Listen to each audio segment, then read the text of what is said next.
Um, we've been looking at the subject of the midas, the qualities or the emanations, if you like, that make up the spiritual world that we're exploring during these 7 weeks, right? I'm sure you've been with us over the last few weeks during these discussions, and if not, I'm sure you're aware of this idea that the 7 weeks between Pesach and Shavuos, which we're going through now, represent an exploration and experience of these 7 elements that make up everything that the world is built on, in just as deep a sense as the fact that the physical world is made up of 3 dimensions, or to put it in more Jewish terms, 7 elements, 3 dimensions. Of course, each dimension has 2 aspects, right? You have forward and back, left and right, up and down. It's 6 of them. And the 7th is the fact that they're all dimensions of the same entity. They really have 7 elements, which is exactly what the week is, with Shabbos bonding them all together. All of the revealed world is based on these 7 elements, as we've discussed many times before. It's also the reason why there are 7 distinct colors in the spectrum. And it's also the reason, in fact, why the music that we use, one of the musical scales that we use, is a 7-note scale. The octave is the same as the first, of course. And therefore it is these 7 elements that are building the reality that we experience. And the tradition is that during these 7 weeks we go through the 49 elements, which are in fact the 7 elements of each of these 7 perhaps dimensions, and that's what we do now. So, since we've come now to the end tonight of the week that is completing today, the last day of the week of the inner building, not the Lag BaOmer is in fact which is what yesterday was, the 33rd day, which is the 5th day of the 5th week, represents that entity or that energy which is the completion of inner building. That is what on a mystical level is the dimension of the seed being completed. When the tree produces a seed, the fifth level, if you like, is where the seed itself is complete. The first, of course, of the 7 is the point of beginning. The second is where that comes to some condensed reality, the female side. The third is the harmony between those. We've discussed these over the weeks. The 4th is where the thing moves out beyond itself. That's why it's named, the name of it is Netzach. Netzach means moves towards eternity.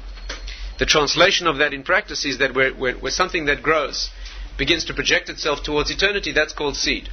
The secret of seed is the secret of movement towards eternity. That's what a seed is. The word for a seed in Hebrew is zera.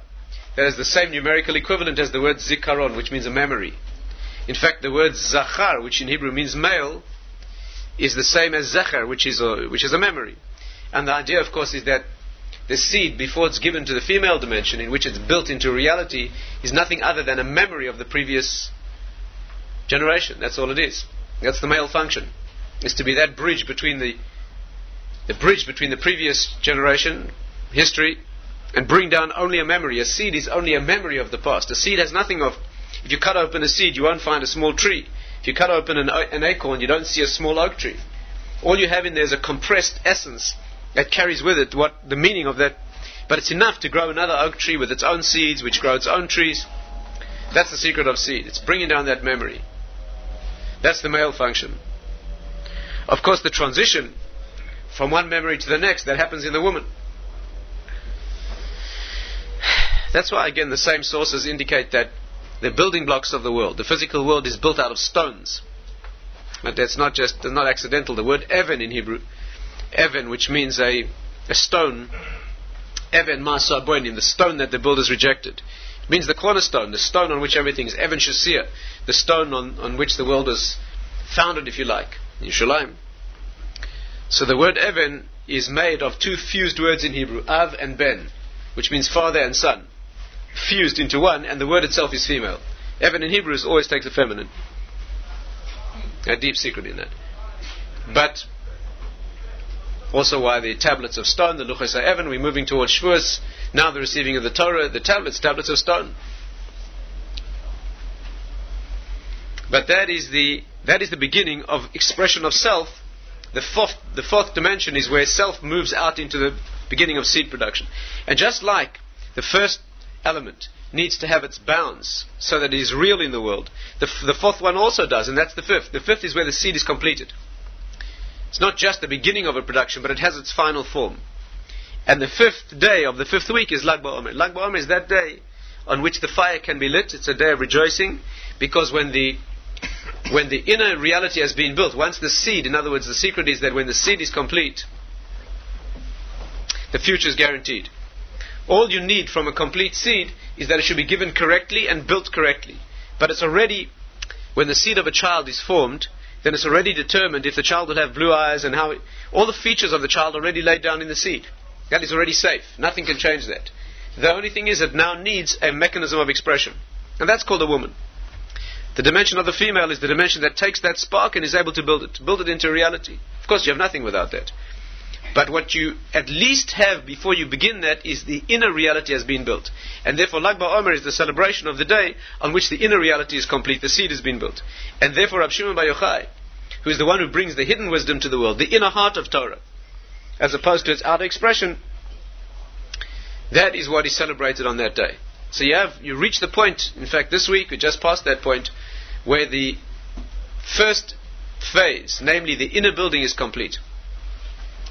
I mean, it's no accident, and I'm sure while I've been talking, you've already been calculating. I'm sure you're not sitting there passively. You're thinking, right? You've already been calculating that the fifth day of the fifth week is the 33rd day, right? Did I guessed right? You already calculated that the fifth day of the fifth week is the 33rd day. Is that right? And therefore, that's the idea. The 32 days that precede it are always, 32 in Torah is always the phase of inner building. Lamed Bet in Hebrew is Lev, the heart. Ani yeshena v'libi er. I am asleep, but my heart is awake. Even when the outer expression is asleep, but the inner heart is never, the spark is always lit. And therefore, that is, for example, why you have 32 times the name of Hashem, the name Elokim, the name of formation or creation is mentioned in the description of the creation. It's always the inner building. Why 32? Again, there's a lot to talk about here. 32 is because you always have the 10 mystical emanations and the 22 letters that bind them. 22 letters of the alphabet in Hebrew. These form the 22 plus the 10. This is known as the Lamed Bet Nesivas Chochma, or in the Kabbalistic writings it's called the Lamed Bet Nesivas Plias Chochma, which means the amazing or miraculous, marvelous, let's say, sparks of wisdom that build the world. These are the 32 elements. Actually, what's really being built here is an inner. You see, what's built inwardly that's reflected outward is one's own. The word is kavod. Kavod means genuine honor. I mean, today they're translated into words like respect and self-respect and self-esteem and words like that. But kavod really means the point of, the word kavod in Hebrew is the same as kaved, which means heavy. Because that's where the weight is, right? It's very interesting in Hebrew. You can't do this in other languages. But in Hebrew, the word for honor, genuine dignity, is kavod, and it has the same root as kaved, which means heavy. The word for light in Hebrew, kal, is also the same root of the words meaning to be dishonored or to have no weight, and no respect.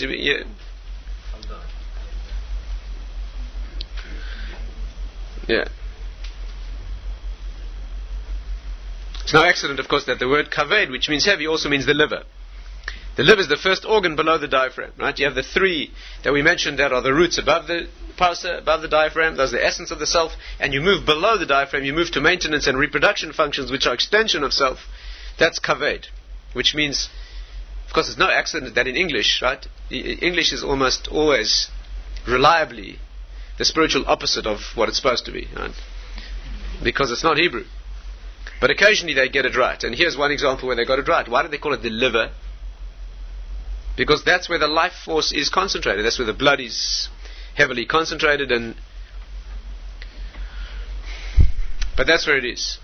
The idea of inner respect, of an inner content, a genuine dignity, the inner being, the leiv, that's called kavod. And of course, kavod adds up to 32, right? Chaf bet is 22, and vav dalad is 10. Exactly those 22 elements and the 10 elements, that's exactly what's being built. And of course, that's why the students of Rabbi Akiva, they died in these 32 days, because on those 32 days, they didn't give each other the correct manifestation at their incredible level of purity and spirituality, the incredibly perfect emanation of dignity that was meant to be given from one of us, each of us, to the other, at a time of year when that is incredibly exactingly demanded. It cost them their lives. But it's the same issue. We're talking about a building of the inner world. Now, that's a brief review of the elements that have brought us to this point in the counting. Let's now turn our attention to the next one, which is the week that we are entering. Or tomorrow wraps up the previous process, and the day after brings us into that week. And that is called Midas Yesod. That is the 6th of the 7, and that needs to be understood. It's a very difficult thing to talk about, but there's no way to avoid it, because it is the problem particularly the problem of our generation, the pre-Messianic problem. And that is the area of male-female interaction, male-female relationship. The whole area of marital connection, including, and especially perhaps intimacy, which makes it very difficult to talk about without transgressing exactly the point that we're trying to make, which is its purity. The more you expose these things, the more you fall into the hands of the forces that are the dark forces in this area, and therefore we have to speak in a correct way about these things. Not that we are prudish at all. On the contrary, in the correct environment, in the correct time and place, that we can be. The Torah is extremely open. I mean, our explicit sources. I mean, it's a remarkable feature of Torah learning that it is as incredibly explicit and open about these things. I've never ceased to marvel at the fact that you can step into yeshiva and you can find 14 and 15 and 16-year-old boys in the height of their adolescent passion, really, learning sources that I definitely would be too squeamish to mention, learning details of, and learning it with the holiness of Torah learning. It's a remarkable thing. It's the kedusha of the Jewish people, the sanctity of the Jewish people. So we're certainly not prudish, but it has to be done correctly, the right time and place. But let's approach the subject as best we can and understand, in its Torah depth at least, what it means and why it is so almost incredibly perverted and literally prostituted in our generation, and why that is so central. Let's see if we can begin to get an appreciation of this area. The main theme to try to understand here is how our Jewish perspective on this question is diametrically opposed to that of the world. I mean, we couldn't be more. Exactly what they see as beautiful, we see as offensive. And exactly that which they see as problematic, we see as beautiful. It's a remarkable subject. But it takes a radical shift of perspective from the world that you leave when you walk the street and you're faced with the posters and the billboards and the things that they rub in your face. It is a big shift in perspective to leave that world. So let's see if we can do that. This 6th midah, right, which is called Yesod, which means, you can't translate these things. The translation in English is foundation, if that helps in any way. Yesod, Tzaddik Yesod Olam, the righteous individual means the one who's in control of this area, this sensual area, is the foundation of the world. Let's try to understand that. First of all, what do we mean? What are we talking about? We're talking about the function here of bris. Bris, the circumcision. Bris, a covenant. Bris in Hebrew means brit. It means a covenant. That's what it means. It means an inalienable covenant in which two are bonded into one. That is the concept here of covenant, of bris. In Hebrew, a remarkable thing. In Hebrew, we once remarked on the paradox that when we talk about chesed, which is kindness, with the verb we use seems to be the wrong verb. Yeah, I mean, you remember we discussed that? We said that the verb we use for kindness, we say gomel chesed. The word gomel in Hebrew does not mean giving, kindness. Gomel in Hebrew means to withhold and withdraw. Right? Literally, gomel means to wean. Vayigamal means the child was weaned, the mother stopped giving milk. Surely the giving of milk is an act of kindliness, and surely withholding it and leaving the child on his own, as it were, surely that is a withholding of. And yet the verb, you hear the paradox, the verb we use for giving of kindness is goy melches. And we explained the reason is because the real kindness is to give the person the ability to detach. As long as you make the person attached, there is a one-directional kindness, and no doubt, of course, there is a giving, but there's a humiliation of making the person dependent. The real kindness is where the child's given the ability to stand on his own feet, even though the mother has to give up the pleasure of being the one who nurtures at that point. Of course, a much deeper nurturing, you have to understand this in a mature way. But that is the paradox of that verb. When you come to covenant, we also have a paradoxical verb. The verb that we use in sealing a covenant or forging a covenant, in Hebrew, you know, the English words again don't mean anything. In Hebrew, the word is koireis bris. Koireis means to cut. To cut, right? The verb we use for forging a bond, we talk about cutting. Lichrot in Hebrew means to cut down, to cut apart. Do you hear the paradox? Why are we talking? The whole idea of bris is that two of us become one. Until death, if necessary. A covenant means that I won't let you down. Once we have a treaty, once you have a covenant, then if you need me, I'm there. Whether it's my responsibility or not, it is my responsibility. So why do we use a verb? You hear this problem. Why do we use the Torah verb that we use for sealing an inalienable, indissoluble bond between two? We use the verb that means cutting. So the Gaon of Vilna gives a classic insight here. And he says, because the meaning of a covenant is almost inexpressible in its beauty. He says the meaning of bris is that two people who have this love that is sealed in a covenant that cannot be dissolved, the way they manifest that, the way they enact that, is each one cuts from himself something vital to himself and gives it to the other. Each one cuts away a part of himself, not just a part that's vital, and leaves it with the other, in trust, as it were. And that party cuts off something of himself that is vital and leaves it with me.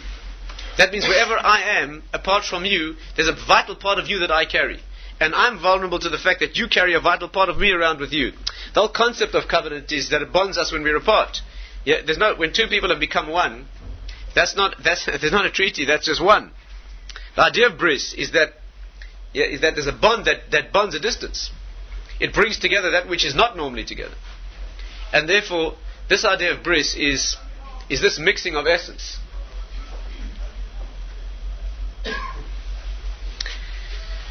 That's what we're talking about. So this is the secret of the bond between man and wife, and it's called Yesod. The person who symbolizes this, let's try to understand this more deeply. The person who stands for this in the world, the person who symbolizes this is Joseph. Yosef HaTzadik. That's why it's called Yosef HaTzadik. In fact, the word Yosef means to make more. We're talking about production of fruit here, about birth, about bringing new life to the world, done correctly. Yeah, Yosef means to make more, to be more. Joseph is the one who most perfectly represents this energy, if you like. And in order to understand that, we'll have to understand that he manifests two things, right? Let's try and put our heads into this, not easy. He is the character who comes to the world, the sixth of these seven characters who bring these energies to the world.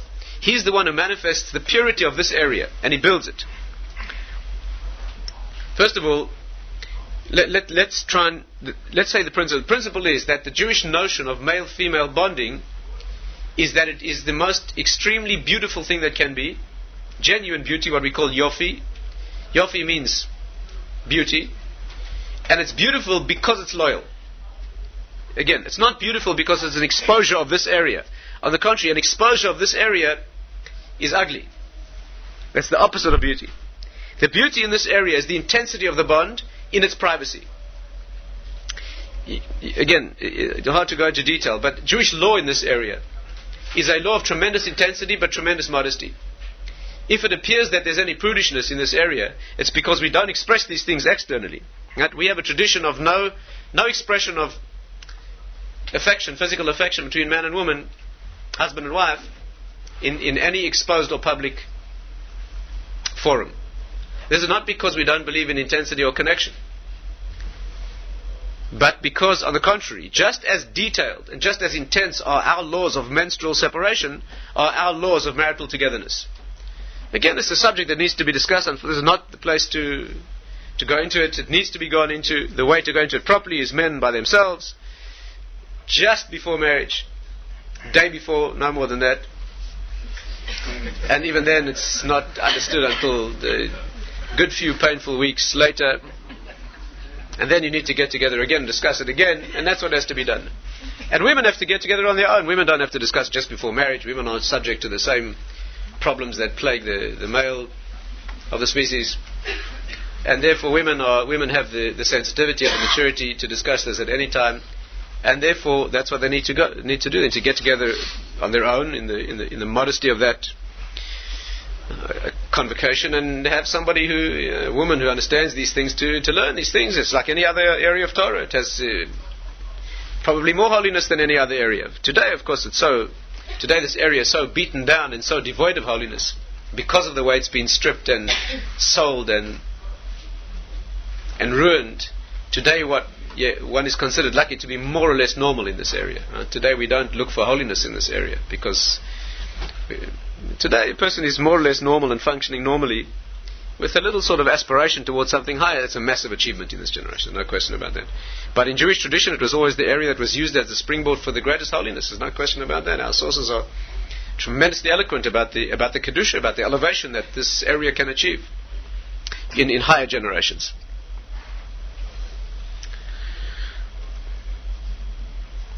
So our concept here is that it's the due modesty that this area is given. It's the intense privacy of this area that is its beauty. And that means we're talking about privacy and loyalty. That means it's given intensely, but no place where it shouldn't be. Yosef is the one, try to understand this, he's the one who represents these two poles in the most extreme way. What does his life teach us? Yosef Atzadik. He's the one who spent a year when he was 17 in Potiphar's house, right, which is the arch model of seduction. That means this woman tried to seduce him. The Torah makes it clear, and the rabbinic sources go into extreme detail about the method she used to try to seduce him. Almost inhuman, a level of almost impossibility for a young man to resist. And for a year, he withstood that temptation. In fact, not only that, but you have to understand, he withstood this temptation in a way that was completely unnatural. I mean, even in the last critical moment where she literally attacked him, and the only way he could escape was to leave without his clothes. I mean, she grabbed onto his cloak, his clothing, and his only option was to flee the house without his clothes.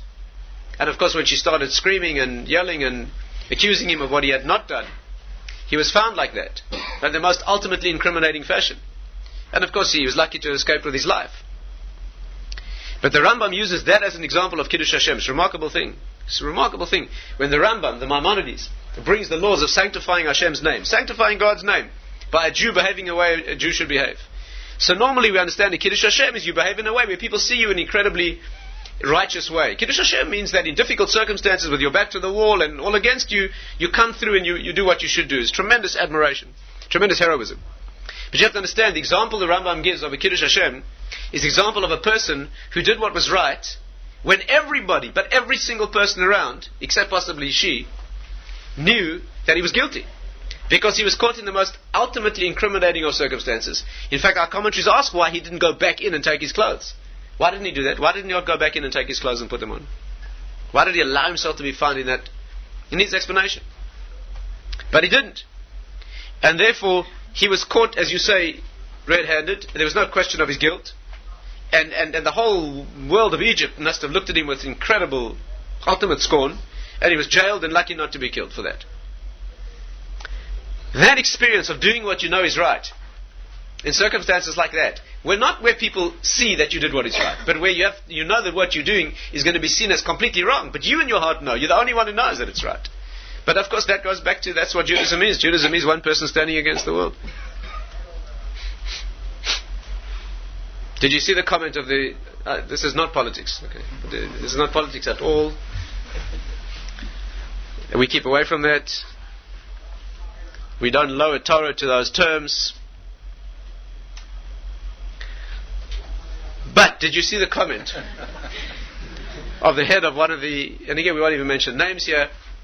But let us just say an international convocation of nations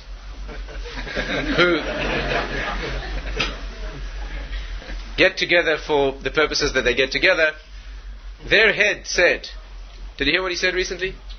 Can the whole world be wrong and Israel be right? Is it possible? Everybody says they're wrong, and they're the only ones who say they're right. It's clear they're wrong. How can the whole world be wrong and they be right? That was the question. That was the question. A rhetorical, self-answered, self-evident question. Can the whole world be right? Can the whole world be right and the Jews be... Can the whole world be wrong and the Jews be right? And the answer is that's exactly what Judaism is. But that's exactly what we are. The whole world is 100% wrong. And we are right. They're not yet talking about which political element among us and which policies and who is and who isn't. But Judaism, you have to know, stands on that principle. Abraham was one who stood against the whole world. Avram Ivri means he stood on one side and the whole world stood on the other side. That's exactly who we are. That's not a question for us. That is the definition of who we are. That is our definition. You're not a Jew unless you can stand against the world. Now, what kind of question is that? On the contrary, if the whole world unanimously agrees on one thing, the Jew can be reliably convinced that what they're saying is wrong. It's inevitable. That's the definition. When they argue among themselves, it gets complicated, maybe. But when they all agree unanimously, especially when they all agree that we're wrong, what better assumption could you have? What better surety could you have then? That's what he did. He stood against... That's a Kiddush Hashem. Kiddush Hashem means to be doing what you know you have to be doing, even when it looks completely wrong, which is what you have to do. So here you have an individual who... That was his area of temptation. That was his area of conquest, and he resisted that. The sages say that he resisted it in such a transcendent fashion that because of him, the Jewish people who descended to Egypt, yes, that means the next generation, his contemporaries, his children, the tribes, the 70 people who constituted the original quorum itself, the Jewish people who descended to Egypt, they spent 210 years in slavery in Egypt, and during 210 years of slavery in Egypt, there was not one act of immorality among the Jewish people. Do you know what that means? You have to understand, 210 years of slavery to the Egyptians who were... I can't translate the words in Hebrew because there's no delicate way to say it in English. But Egypt is called in our sources Erev Vas Haaretz. Do you know what that means? That means, I'll say it in a nice way in English, the nakedness of the world. It doesn't mean that. It means much more crude. In Torah there are no crude words. They're all euphemisms. But what the euphemism here means is much more than nakedness. Erev Vas Haaretz, that's what Egypt is called. It was the land of the ultimate experience of sensual immorality. And the Jewish people were slaves in that land, and they were a people without a Torah. They had not yet been jailed and bonded into being the Jewish people gone out of Egypt with the Torah commanding us about morality and adultery, and they haven't been given yet.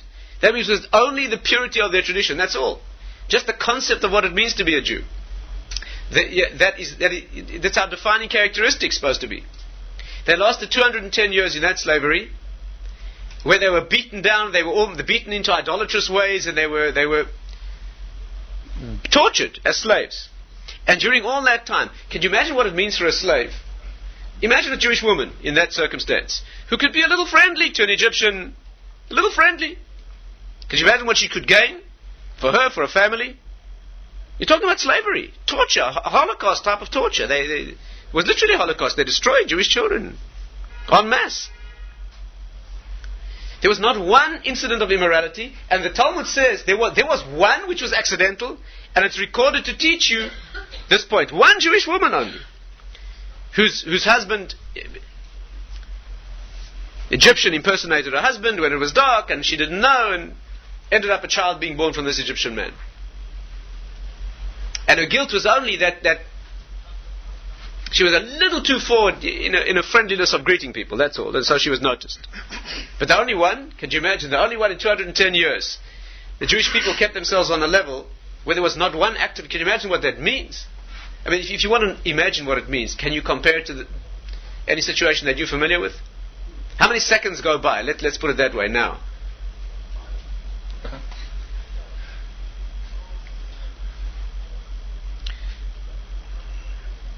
Today there's nothing. Today is not even a temptation. It's been given. Never mind sold. It's been given before it's even been asked. But that's how the Jewish people were, and that quality of being able to hold strong in that dimension of modesty and privacy was because of what Joseph, just because of Yosef, because of what he went through for a year. Of course, Yosef was a father. That means what he puts into his children is an expression of his essence, and his essence is that purity. And therefore he represents for us this power of being able to resist in this area and purify this area.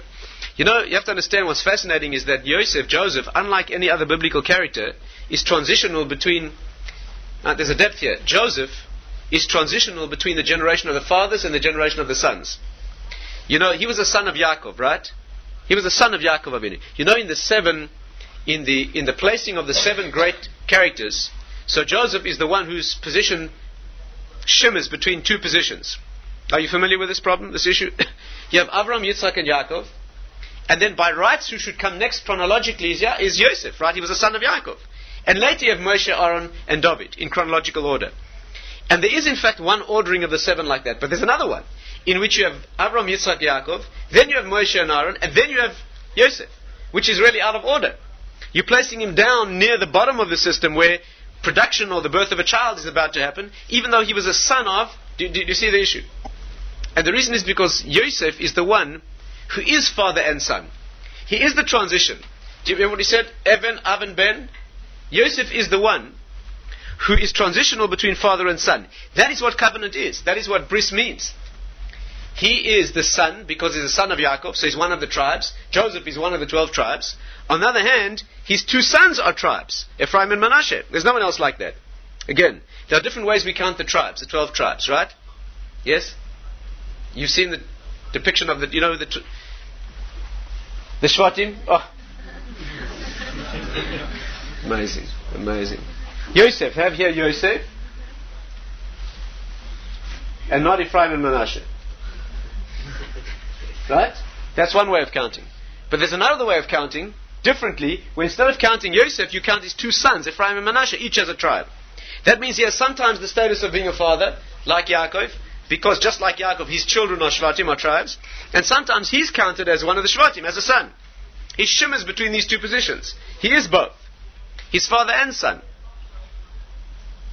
And he has 2 qualities. He is that duality. What are his 2 qualities? His 2 qualities are giving completely and ultimately with full intensity, and never giving in the wrong place at all. Which is the defining characteristic of the beauty and the morality and the intensity of the giving itself. You see this very beautifully. First of all, he is the one who becomes a father. Even though he's in the generation of the sons, he's elevated to the position of being able to give birth to 2 tribes. And yet he doesn't give in the wrong place at all. He resists the temptation or the seduction in a way that probably in all of history no one else ever managed to that degree. So he is at one and the same time the distance from immorality and the correct production in the marital sense. You see this, by the way, in the names of his 2 children. Ephraim al Shem ha-Pri. The word Ephraim is based on Pri, meaning fruit. And Manasseh is based on the Hebrew word meaning to keep away from. Nashani, that means to keep away from what's wrong. The names of the 2 children, there are these 2 forces. You look a bit further, you see that Joseph is synonymous with beauty. You see, our notion of beauty is not the sordid, exposed variety. Our notion of beauty is that same issue of bonding of opposites with great intensity, but in the correct modesty and isolation and privacy. And isolation in the sense of privacy, and isolation in the sense of exclusivity. Think about it for a moment. Joseph, who represents the conquest of the male-female, the purity of the male-female area, is the only male in the Torah who is described as having a woman's beauty. Joseph. Right? He's a male, and the Torah's description of him is the kind of beauty, he was beautiful of form and appearance. But those words are the words that women are described with. Yofi, beauty. The Gemara says that women are beauty. Ein isha ela lenoi, the Gemara says. A woman is beauty. That's where beauty is. That needs full explanation in its own right. But he is a man, and yet he's described as having a woman's beauty. And the reason, the concept here, is that real beauty is the bonding of these 2 forces in correct exclusivity. You see it many ways in Torah. In Nach, if you look in Nach, you have another man. Who's the man in Tanakh who's described as having tremendous beauty? No?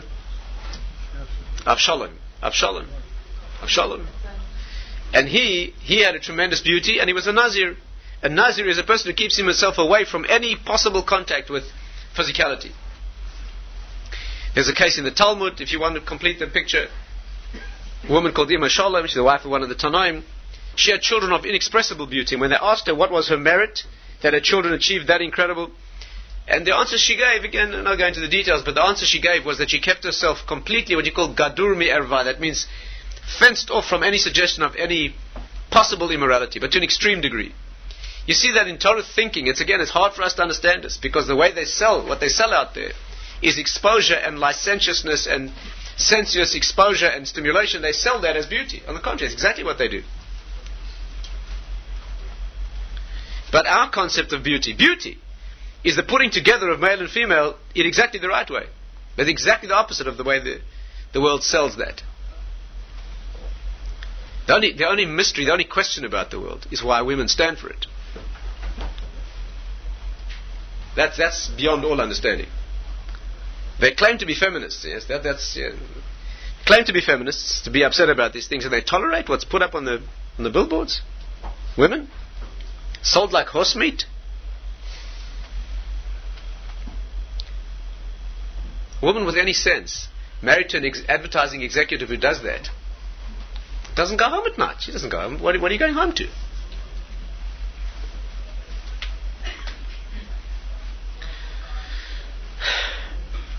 Anyway, the point is that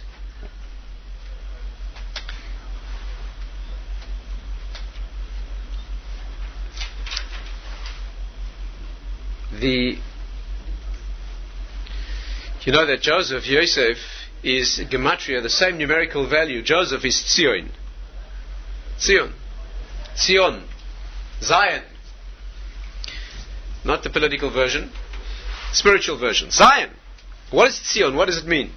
Tzion is the center of the world. Tzion means the place of the Basal Mikdash. In Yerushalayim, in Jerusalem, where the temple stands. That's called Tzion. And the Pasuk says, Tzion Michlal Yofi. Tzion Michlal Yofi. It means the totality of beauty is Yerushalayim. In fact, the Talmud says that 10 measures of beauty came down to the world. Jerusalem took 9. You know, it always means whenever we have a Talmud, whenever the Gemara says that 10 measures of something came down to the world, and a particular entity took 9, it means the rest is charity. 1 in 10 is always charity. Tzedakah, Maisa.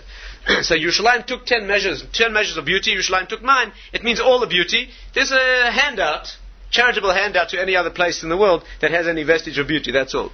It's like the Gemara says that 10 measures of talking came down to the world, and a certain group of people took 9, we're not going to mention who, and left those of us who are not part of that contingent 1/10. 10 measures of immorality came down to the world, and a particular nation took 9, again without mentioning which one. But that's what it says. 10 measures of beauty came to Yerushalayim, to the world, and Yerushalayim took 9. Tzion Michlal Yofi. Tzion, Jerusalem, that place, that's the same numerical equivalent in Hebrew as Yosef, Joseph. And the Medrash says whatever happened to Yosef happened to Tzion. Whatever happened to Tzion happened to Yosef. Without the details, the concept is, what is Yerushalayim? What is the place of the Beis HaMikdash? Is it not the ultimate place of contact between male and female? What is in the Beis HaMikdash? The place where the ultimate male, namely Hashem, meets the ultimate female, which is the world. Us, as his woman, as it were, the world, not in that ultimate meeting of production, which is the ultimate fruit, which is the product of the world. That's what Yerushalayim is. The Talmud says that Yerushalayim is the place, the Nashki, Shmaya v'Aradadi, where heaven and earth kiss. That's the place where heaven and earth kiss. There's nothing metaphorical or poetic in the Talmud. If that's what it says, there's a meaning to that. Kissing is always that intimate connection. That's what it is. That's why the mouth is always the organ of connection. Since it's the organ of kissing, which is that function of connection, speech, which is connection between people, among other forms of connection, and eating. Eating is the connection in body and soul. When you eat, you provide the energy that holds the neshama in the body. Yerushalayim is the place of eating. Well, don't you have in the temple the same 3 functions? What are the 3 functions of the Beis HaMikdash? You have there heaven and earth kiss. You have there speech. Where's the voice of Hashem heard from? From between the two golden kruvim speaking out. At the place of eating, you have there the sacrifices, the korbanos. What is the function of the sacrifices? That's where the world eats, so to speak. The neshama, the shechina, the soul of the world, is kept invested in the world by the food. The laws of the sacrifices are the laws of food. You know, it's called shulchan gavur, the sacrifice, the altar, the mizbech. It's called shulchan gavur, Hashem's table, as it were. It's korbani lachmi, my sacrifice is my bread. And they all have to be brought with salt and the meals. The world eats there, right? As it were. It means that's where the food energy is put in that keeps the ultimate soul in the ultimate body, namely the Shekhinah, the presence, that divine emanation in the world. Yerushalayim is that place of meeting, and the kiss is that expression. What is the center of the temple? The Kodesh Kodashim. The chamber, the inner chamber of sanctity, and what is in there? What exactly is in there? The point of ultimate meeting between Hashem and us.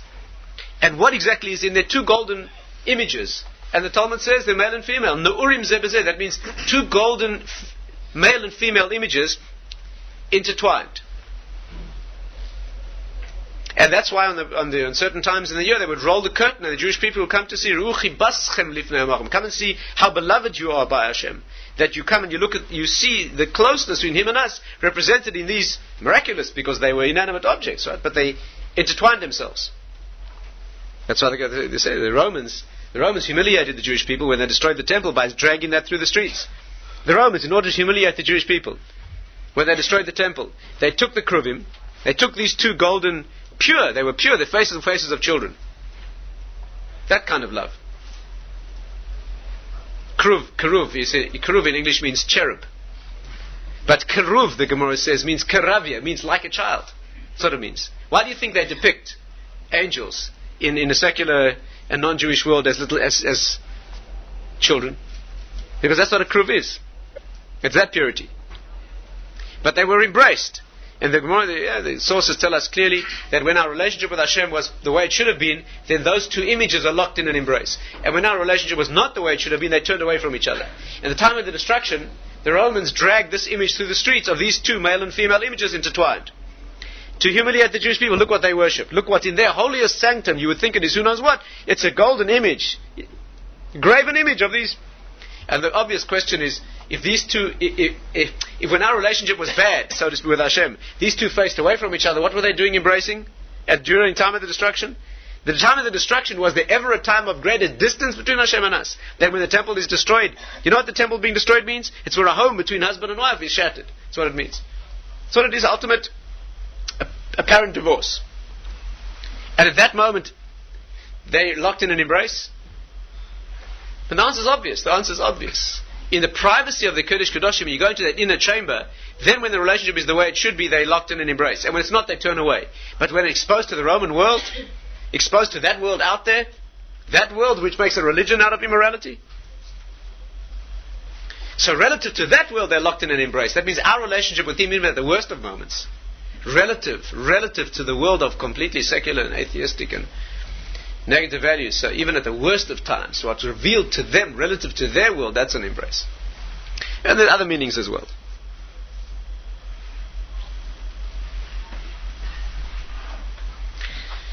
What is the meaning of beauty? Let's understand, let's go a little bit further. What is the meaning of beauty in this area? Tzion Michlal Yofi. It's a place of beauty, and it has the same numerical equivalent as Yosef, Joseph. What does this mean?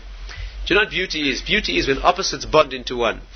Beauty means, Yofi is where two opposite things bond. Beauty is not where you take something and you add more. That's not beautiful, it's just more. Beauty is where two opposite things come together to form a harmony in which each is more of what it was before and yet melts into the opposite. You know, beauty exists only in the higher senses. Beauty exists only in the senses that connect to spirituality. Only in the eyes and ears. You know, in the spiritual world, the organs, there's a devolution of the organs as you move from the highest all the way down, from the top where the child's skull is open and the brain pulsates and makes a connection, where the tefillin of a man reopen that connection, all the way down to the feet, which are the place of death, where the serpent bites and the poison is injected. And as you move down, you go through layers of decreasing order of sanctity, of kedusha. That's how the body operates. Many mysteries and wonderful things here. But when you move from eyes to ears, in those two organs, you have beauty. Below those organs, you don't have beauty. In smell, taste, and touch, you only have pleasure. You don't have beauty. There's no such thing as beauty in a smell. It's not appropriate. There's no beauty in a taste. There can be a harmonious mixing of elements in the taste dimension which produces a sensation which is pleasurable. But the concept of aesthetics, of beauty, of aesthetics, is only in sight and sound. In sight, when you see opposites, sweeping opposites, hills, mountains and valleys, or extreme opposites that are harmoniously, as in nature they always are, they're harmoniously mixed or juxtaposed. There's something that each gives to its opposite by being put next to it, which is greater than it had on its own. Even though they're opposites, they don't clash, they complement. And in sound, it's the same thing. There's beauty also, aesthetic beauty also in sound. And music is correctly, when the notes are put together wrongly, nothing could be worse. Nothing could be more jarring. But when the notes are put together correctly, the fact that they're different notes put together in the correct relationship, either at the same time as chords or different times as melody, but when those elements are put together correctly, perfectly, then the fact that they're different brings out the unity of the fact that they're different and yet put together. It's an indescribable thing. In modern physics, when they come across these things, they call them emergent phenomena. They don't have any word for it. They call it emergent. It means where the sum of the parts is greater than the parts. That's what music is. Music is the ultimate emergent phenomenon. Music is where you put parts together that on their own are nothing. That, incidentally, is what the 49 days are all about. The Sfiras Omer is nothing other than that. That is the ultimate moving to beauty, which is Torah. On the 50th day. The 50th transcends the 49 like the music transcends the notes. That's exactly what it is. In music, you take the 7 notes of the scale, you put them together correctly. You don't get 7 notes, you get a thing called music. You have to be something wrong with you if you don't understand that. If you don't respond to that, you are so insensitive that there's no hope for you. There's no way to express that in words because you can't talk about that. You have to hear it. But that's what music is. Music is, you put the notes together correctly, the result is something that's not the notes, it's more than the notes. Which is absurd. It's absurd. You put a plink with a plonk with a plink, and if you play them, if you play them with a space in between, you get a plonk and a plink and a plonk. But if you play them in the right relationship, you get music. Remarkable thing. It's absurd. That's called beauty. When the things are put together and they're different, and they shouldn't have any connection, and yet because they're different, they're put together correctly, you get something more than either of the parts and more than the sum. That happens in sight and sound. That's the notion. That's the nature of beauty. And that's what male and female are supposed to be. Correctly put together. It's the opposite. The ultimate opposite in the world is male and female. There's no greater opposite than that. The pole of maleness and the pole of femaleness. Male means being unlimited. That's what male means. Male energy is unlimited energy. Male seed is created by the million and billion. Female seed created one at a time only.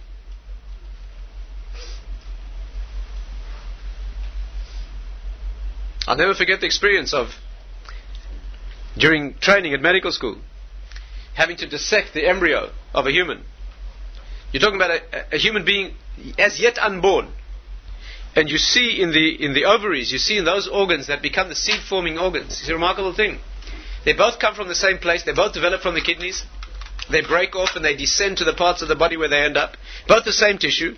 And in the male, the same tissue becomes a tissue that produces seed by the million and billion. And in the female, the same organ becomes a factory in which there are so few that you can count every last one. And every month of a fertile cycle, you'll see only one is given out. And one meets billions. Maleness is an overproduction, an electric, a tremendous overabundance of energy. And femaleness is the making specific, the bringing it down to the one thing that can and must be. Nothing could be more opposite. The word, we spoke about Zachar in Hebrew, meaning memory. Zachar also, the gematria, the numerical equivalent of the word Zachar is blessing, bracha. What's the concept of bracha? Multiplicity. The Jewish concept of blessing means it begets more. That whatever you have, and the more that it becomes, it's more than that, yet more. That's bracha. You know what Baruch Atah Hashem means? Doesn't mean you, God, are blessed. It means you are the source of this thing that puts more into this than there was before. That's what a bracha is. It brings amplification. That's what a bracha is. Tiyeh bracha bekrizu. You're allowed to walk up to your thing before you measure, and you're allowed to daven that there'll be a bracha in this produce. It means more than there was before. That's what a bracha is.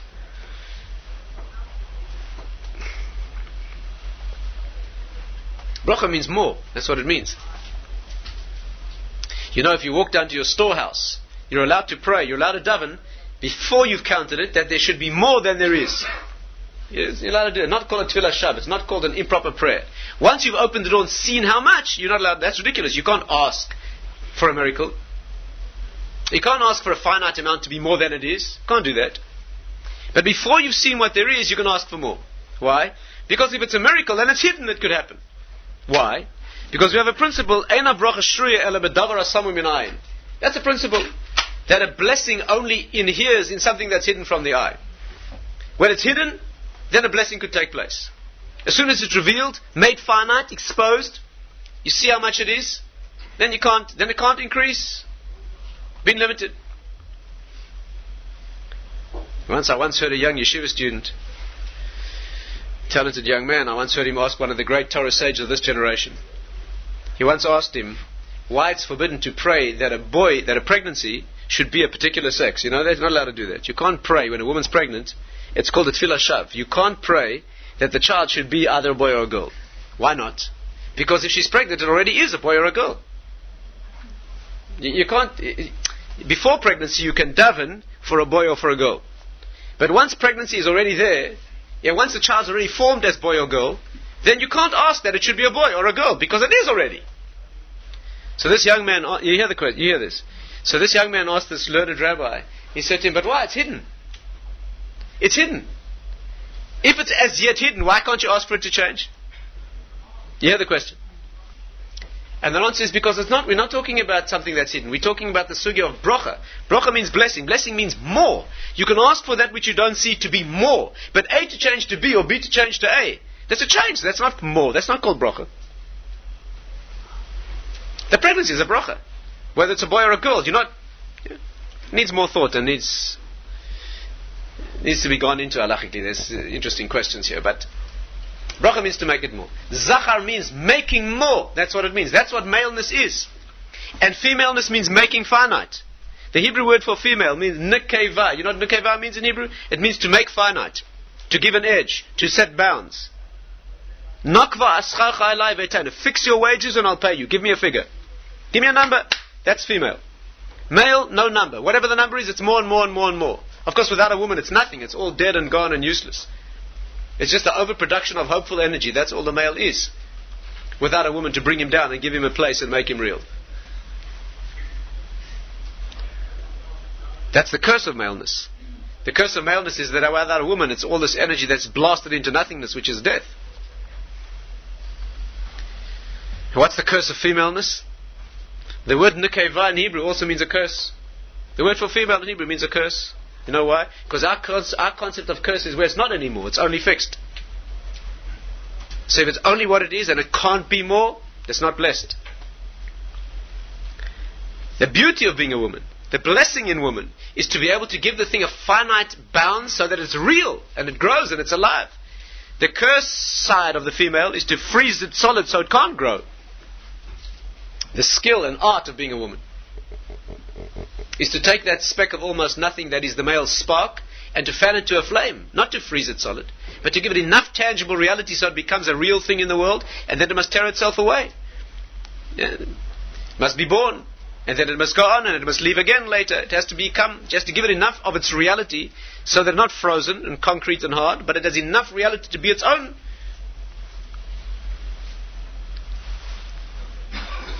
They're opposite poles. And when you put them together, you have the absurd result, completely absurd result. And instead of being magnetic opposites, they bond. How do they bond? Because you put glue in. The glue is that which bonds them. And in the perhaps the oldest image, that's the most famous image of this, one of the most beautiful in our classic sources. That's why the word ish and isha in Hebrew, can't put it any better than this. The word ish and isha, man and woman, they have the same letters. Ish and Isha have the same letters, except in the male name is a Yud, which is always the male letter. It means 10, which has the 10, has to be again studied in detail. But the Yud is always the male letter. And the female, the woman, Isha, has a Hey instead, which is always the female letter. Feminine words in Hebrew, they take a female ending, you put a Hey on the end. So she has the Hey. So when you put Ish and Isha together, you get the Yud, and the Hey together spells Hashem's name. You have a divine name. When man and woman come together and there is a divine essence between them, that means there's a spirituality that transcends the two of them, which is where they lock in, then you have Ish and Isha, and the harmony between them is Hashem's name. But if you have a marriage between man and woman, you take Hashem out of that, then all you're left with is Aleph and Shin, fire, and they consume each other. Bond opposites, you need something else. You can't put opposites together. They tear apart.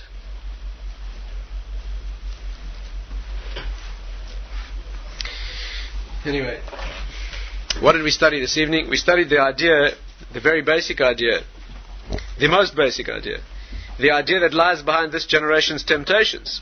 The pre-Messianic age, as we move down to the final of the seven, we move down to the Messianic David. Who is David? We'll have to speak about it maybe. Next week we can go into detail. Who is David? David is the seventh. David is the seventh of those 7 points that are brought to the world. He is mystically the seventh note of the 7 notes of the scale. What is David called in our literature? Ne'im Zmiros Yisrael, the beautiful singer. Music comes with him because he's the 7th note. He completes the scale. That's the next quality. But that's born, that messianic reality is born as the totality of all 7, only when the 6 are there. And the 6th of them is to take all the 5 and not giving anything else, not adding anything of its own, not subtracting, giving all of it and loyally in the right place and not in the wrong place. That's what it is. To put it bluntly, if you want to have a share in the messianic redemption, you want to help bring that about, then you have to look to purity in this area. Look to purity. If you're a woman, you have to start projecting your being a woman in a modest fashion. You have to project a womanly beauty in a way that is beauty, that is spiritual. When you project your womanly beauty in a way that makes you look like a horse, not going to help the Mashiach. But it's when you take a beauty that could be looked at that way and you project it in an angelic fashion. That's what a woman must teach. Who was the mother of the Jewish people? Sarah. Sarah, Abraham Avinu's wife, Sarah. She had many names. She had names. One of her names is Yiska. You know that? Talmud says her name was Yiska. Because the word Yiska is based on the word Sacha. Ki akol sochin beyafia. Because everybody could see through her beauty. The word socha in Hebrew means to see, but has unusual nuance. It means to see through. To see through. Like the word sukkah. What's a sukkah? What's a sukkah? You see through the roof. It's flimsy. You see through. That's the idea of a sukkah, is to see Hashem, not to see the concrete roof of your palace and your fortress. To see what really protects you. See through the roof. Akol sochin b'yaf. Everybody could see through. What does it mean to see through a woman's beauty? What does that mean? It means when you looked at her, you saw Hashem. How did she manage that? She was a stupendously beautiful woman. She wasn't beautiful in a spiritual way. She was beautiful in a way that was as earthy and as how do we know that? Because the Egyptians were moved when they saw her. And the Egyptians were as immoral as they come. And they were ready to kill her husband for her. And she was so incredibly beauty in that way that they were ready to kill her husband, take her for their king. So we knew she had that kind of beauty. And yet she conducted herself and she projected herself in the world in a way that when you looked at her, you saw an angel. You saw Hashem. Of course, if you're an Egyptian, there's no hope for you. If you're an Egyptian, you can look at an angel and then you see a horse too. Of course, there's no hope for the eyes that will not see. No, nothing you can do about that. I see it's getting late, so let's wrap it up. This is the pre-Messianic ordeal. This is the problem.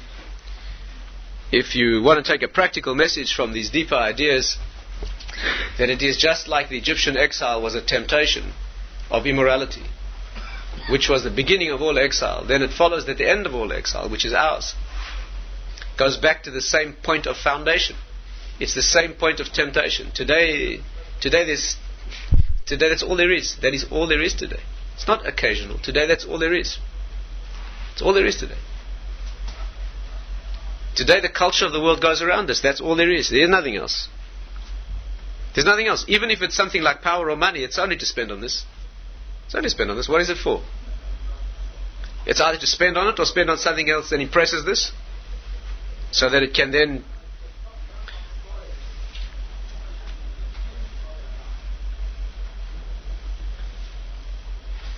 can be the highest echelons of political leadership. What is it used for? How did you get to this? It's what the libraries are filled with. Needs thought that. Why? Why this area? Why this type of pleasure? Why is this more fundamental? Why the libraries of the world not filled with books on how to, eat things that taste good? Or why? It needs thought. Perhaps another time we can discuss that. But this is what it is. This is the culture. And today there's no avoiding it.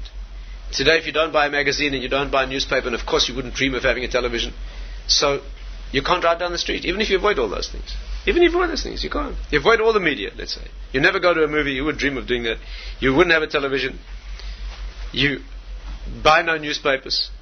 Let's say. But you can't walk on the street.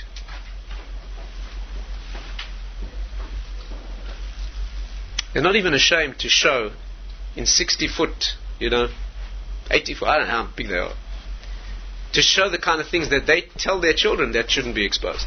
They themselves aren't even ashamed to go against their own. Anyway, and therefore the message is, yes, the Jewish purity, what it means is modesty in this area. That doesn't mean there's not intensity. This is exactly where intensity is generated. This is exactly where the production, where the real fruit, the real meaning is generated. Meaning in relationship, generation of the future. But it has to be done in this way. Tzion Michlal Yofi. That's our concept of beauty. Our concept of beauty is the putting together of these polar opposites in such a way that they come together meaningfully, and yet there's the dignity that when you see them, you see spirituality. Okay, we'll stop there.